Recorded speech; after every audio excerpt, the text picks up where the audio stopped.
We are not safe until we are able to locally refine our crude. For as long as we continue to rely on importation, it will be difficult for even the regulatory framework, based on how it is set up, to be able to determine the quality of petroleum products that are imported. It is important that we get our local refineries to work.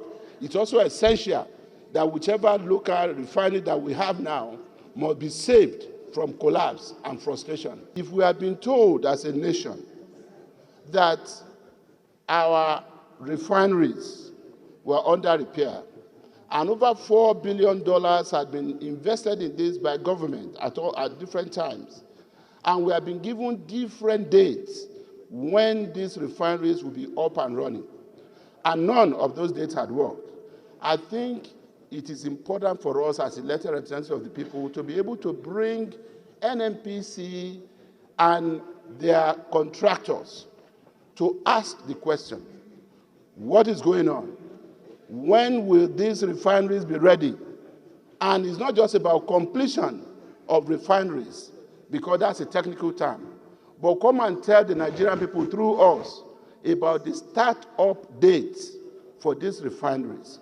These are issues, Mr. President, that we need to take into serious consideration. It is important that we make this clear to members of the Nigerian public that the concern of the Senate in this regard, it's primarily one about our economy, because we feel that in a situation where it looks like an economy is being held by the jugular, as elected representatives of the Nigerian people, we must stand up to be able to do the needful.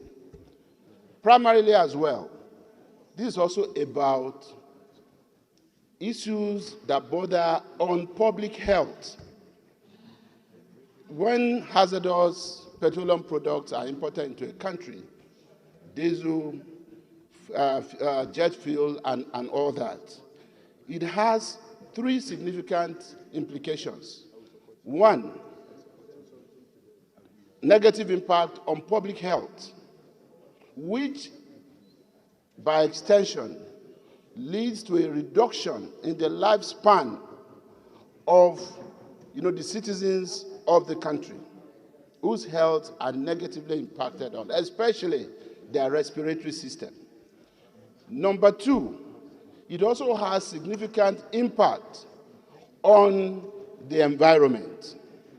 Number three, Mr. President, it's also about protection of properties. People struggle to save money to buy their cars. Some even buy these cars with bank loan. Companies struggle to buy official cars. Institutions, including government institutions, buy vehicles for official use. When, less of a quality petroleum product is used, it leads to an early destruction of the engines of these vehicles, including also its negative impact on our industrial sector. Diesel is used to run industrial machines.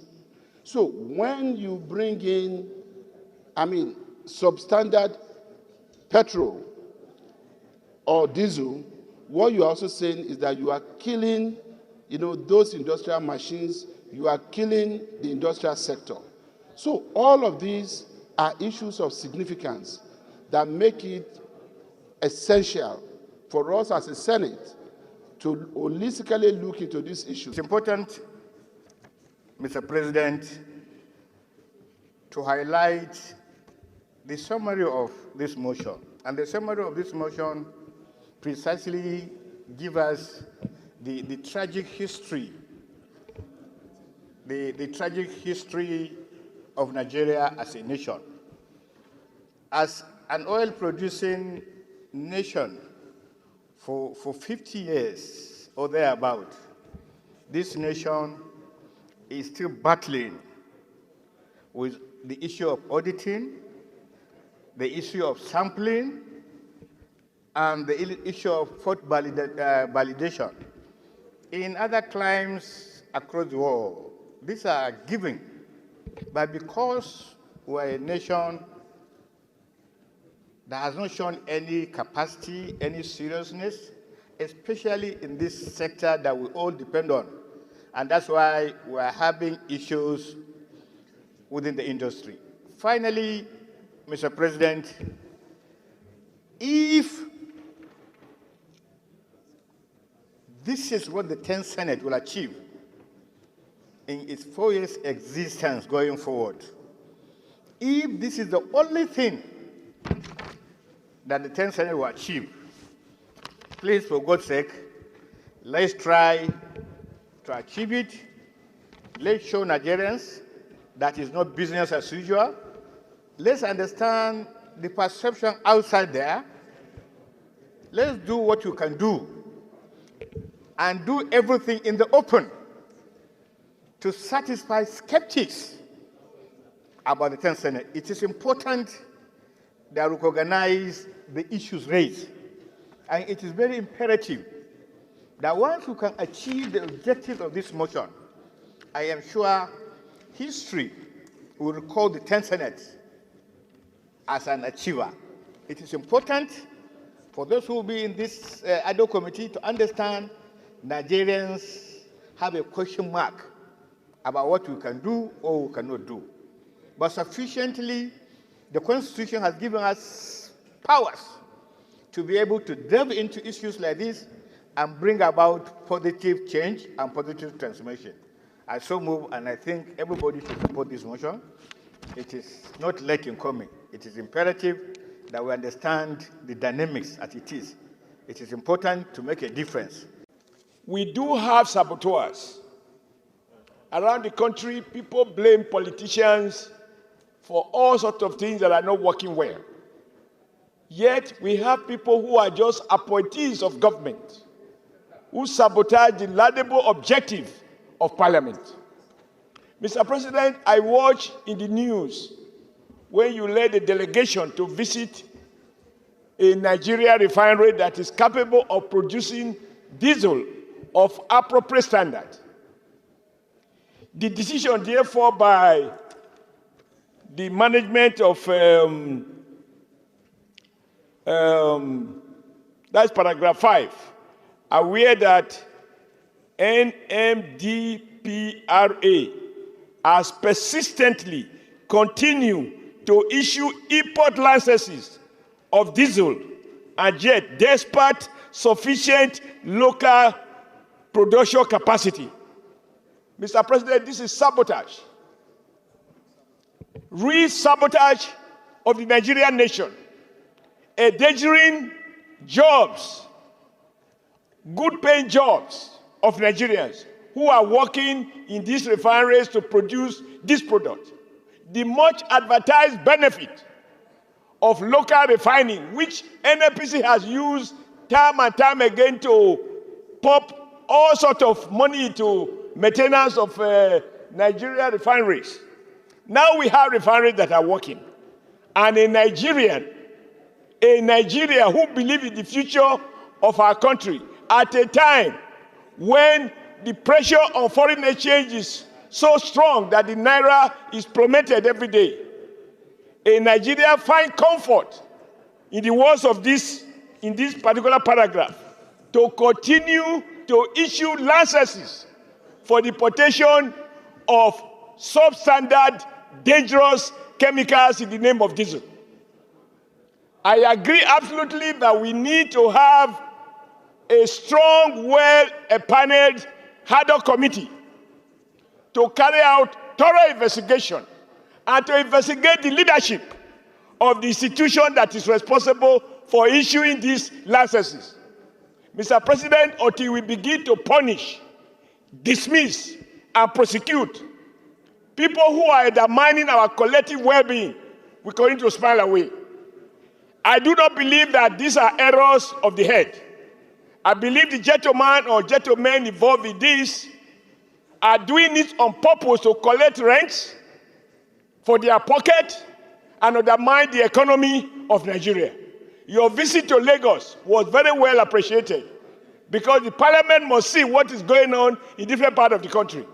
So I support this motion, and I plead with my colleague that in unison, we should condemn the idea of importing diesel, which many of us, we have to agree we are part of the middle or ruling class now. We all have diesels in our house. We are being poisoned by the product being imported by someone or some persons who want to enrich their pocket. So I think this is one motion that all of us should adopt unanimously and empower the committee and give them all the political backing they need to do the needful. An individual in Nigeria was patriotic enough to build a refinery, and you have been there, I was not there.